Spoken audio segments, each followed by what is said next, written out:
Ikaw ba yung tao na, masungit? Yung hindi mahilig magpatawid ng pedestrian? Nagminor na yung sa harapan mo.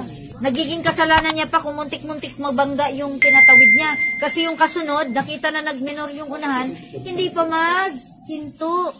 Alam naman natin yan, pag pedestrian lane, may tumawid, sila yung may right of way.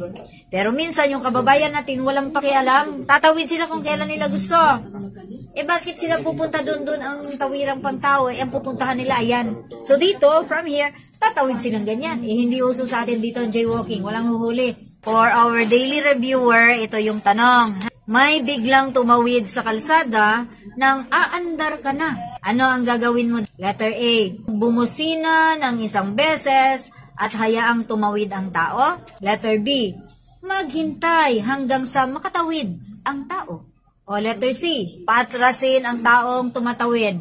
Shoutout muna tayo kay PJM Palawan ng Jensan City, kay Larry Hermosilla ng Danau City, Cebu, at kay Jonel Alinsog Mendoza ng Agusan del Sur. O nga, tingnan natin kung mabait ka.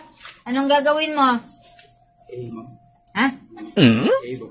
Tamang sagot, kuya, ay letter B.